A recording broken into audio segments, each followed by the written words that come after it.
Good morning, Carolina. I'm Calista Pushman. And I'm Kronsberg. Welcome to a 7th week of Carolina Calendar. We're still not here, and I promise it's not perfect. We are here every week keeping you up to date on what's happening on the USC campus and around Colombia. This week on the show, we're cluing you in on a show you don't want to miss. And a yoga event with an extra fun twist. And later, a chance to give back to the community in a big way.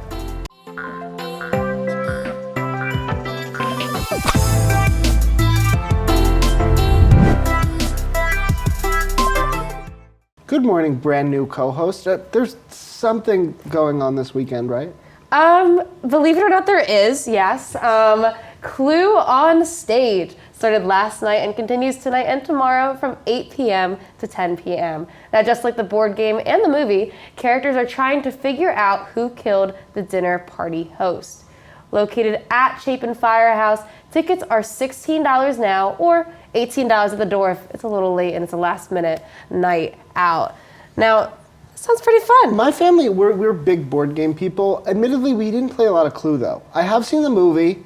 I really like the movie. You know, if the movie's that good, then like I just watched it one night on Prime. My friend had suggested it to me, and I was like, it's really good. It's like murder mystery, but not the scary part of it being real. I like that. Yeah, that's what I like. Anyway, on a completely different note, tomorrow from 8 a.m. to 1 p.m., the Leadership and Service Center and Yingbach Entertainment are hosting the big event. It's a great chance to give back to your community and earn some service hours if that's something you're needing here at the end of the semester. I went last year, there's free food afterwards, so it's kind of service in the morning, food in the afternoon. You give a little, you get a little back. The best of both worlds, as Miley Cyrus would say. Now, like the title, it being the big event. It's big. It's big. I always find it kind of funny.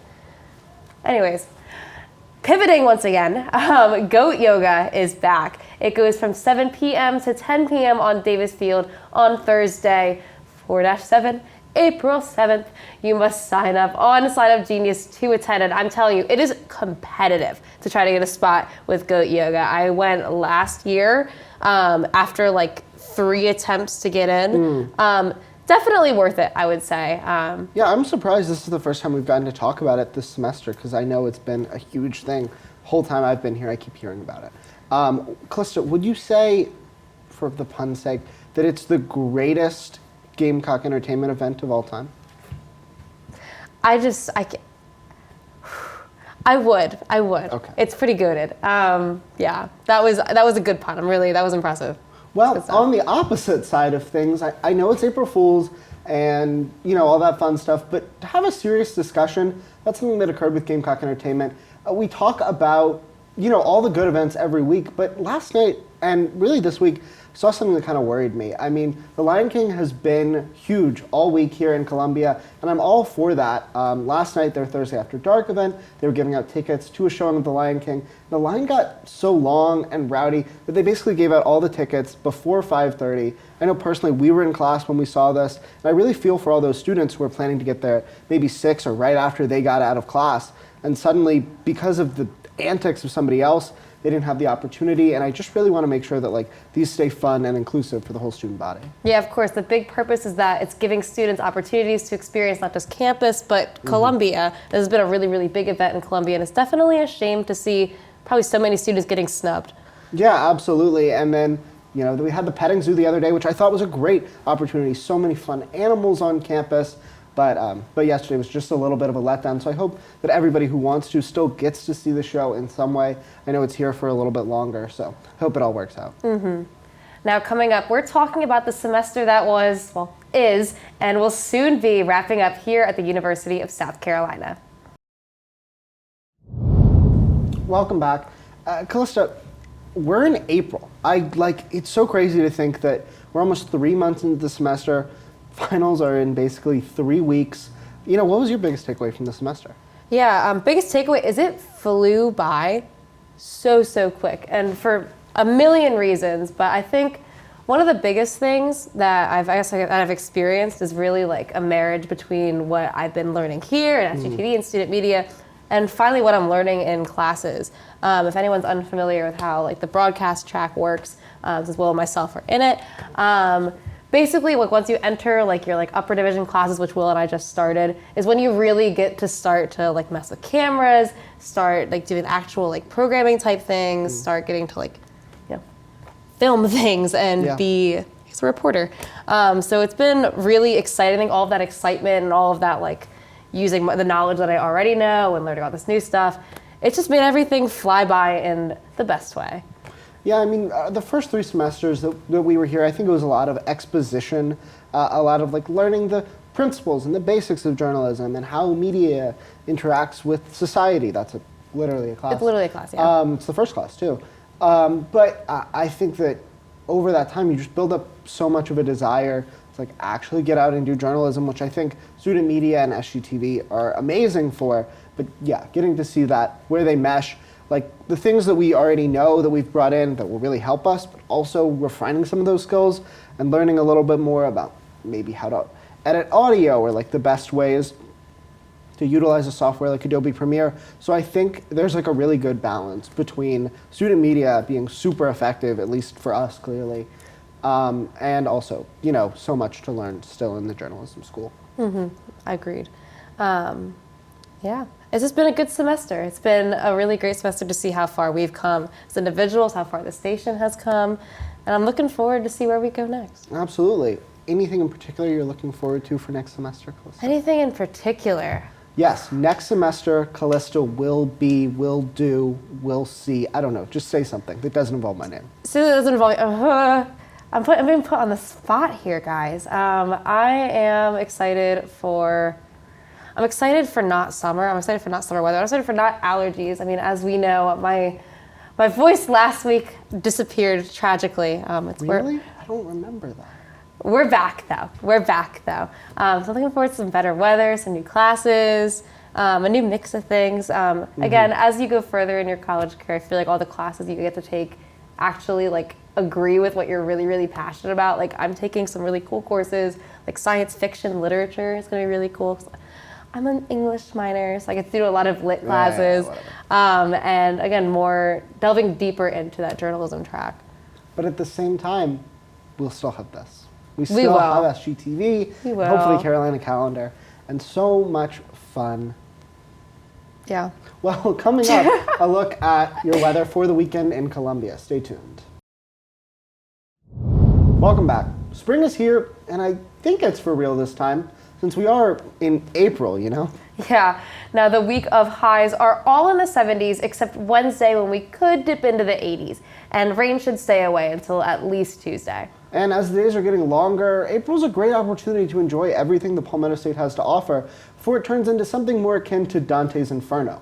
Now, with that said, let's shift to Will and Calista each talk about one thing, and seriously this time.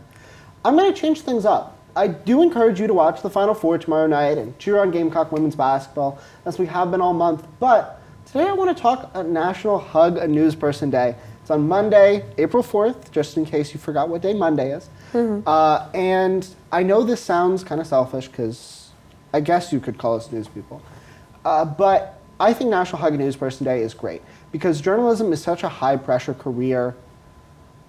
I know a lot of people who are in the career, or at least preparing to enter the journalism world, that are studying it, classmates of ours, for having something of a career crisis, and I think it's just a great opportunity to just cheer people on, to hug the people you love, and in this case, news people. It's definitely a career that I think people take for granted. I mean, me personally, like kind of coming like late into my like thinking about what I want to do in the future, journalism was a pretty new thought of mine, and it wasn't until I really started learning about it, taking classes about it, that I realized like just how major a life commitment this path is. So definitely, if anyone needs a hug right now, it's definitely your local journalists. Yeah, I mean, I used to watch local news all the time growing up with my parents, and you know, I thought the people on TV were so cool, and I so badly wanted to be them, and I still do, but there's so much to journalism. We think about what's going on in Russia and Ukraine right now, and the journalists that are putting their lives at stake to cover that. I mean, journalists who go abroad to cover the Olympics even, that's been dangerous recently because of COVID. People who are covering school shootings, I just think that there's so much in journalism that we don't think about every day. And I'm just so grateful for all those people. Yeah, and it's so much that's not alone too. We've seen like viral videos of MMJs just by themselves. The one woman who got hit by a whole car, like that's not how it should be. She needs a hug. She needs a hug. Well, off to, I guess, my little tangent of the day. I mean, it connects to journalism because of the It does. the So, threads. like, I have an issue with business casual. I mean, like, it's like, I get it, professionalism, like, you know, good little suit moment, little tie moment. I tend to not agree with it. I like wearing fun things. Like, I match my shoes to my earrings and wear jeans and like, this is a tuxedo. It's all the denim. It's a tuxedo. Denim tuxedo. Exactly. So I'm like, I feel like this is business casual enough. Y'all trust me, maybe. I think I've proven my competence. Don't. It's between me and the viewers. Okay. This is not about you. Okay, whatever. Yeah. So business casual, like, I don't know. I have such a love-hate with it. Because again, like, it makes sense, you know, you want to like give off the initial impression of like, she knows what she's doing. She's wearing a blazer. But I like when it's fun. I like wearing colors. I wear city bands to work all the time. So, I don't know. How do you feel about it? I really don't understand it. Like, I talk to people about business casual, and they're like, oh, I'll wear like a short dress, or like, it'll be kind of formal but also fun. And then I think about like my place as a younger dude in society and think, I'm gonna wear a suit. Business professional, I'm gonna wear a suit. Like, just regular, I'm gonna wear a suit. If it's business related, I'm gonna wear a suit. If it's not, I'm gonna wear a t-shirt. And there's really no in between for me. And maybe that's just my lack of style. It probably is. But I mean, your tie's pretty poppin', so. Yeah, it's pineapples today, guys. Cool stuff. But yeah, so I'm just not like a whole fan of like dress coded things in general. From when I was 6 to when I was 14, I went to a school with a pretty strict dress code. I was always protesting it. I thought it was the stupidest thing. Because why would you want everybody to dress the same? Like, you know, not everyone, like, you want to be able to express yourself, and not everyone, like, 200 it doesn't little fit bricks everyone's of cardboard. personalities. It didn't make sense. Like, I know that my tie is quite literally red, white, and blue right now. The school colors were red, white, and blue, but we had to wear the school color shirts and like little khaki shorts every day. And like they, at least when I started, they mandated like when in the year we could like wear shorts.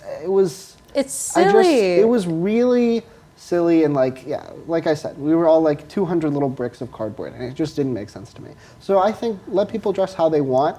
I mean, people have a conscience to dictate what's appropriate for the situation, so don't put like parameters on them. Now, with that rant, we'll wrap up Carolina calendar for today, April 1st, 2022. Be sure to follow us on Instagram, Twitter, and Facebook at SGTV at USC. And to keep up all of our content, be sure to also visit us online at sgtvonline.com. For SGTV News 4, I'm Will Kronsberg. And I'm Calista Pushman. From all of us here at SGTV, have a great weekend, Carolina. Forever to thee.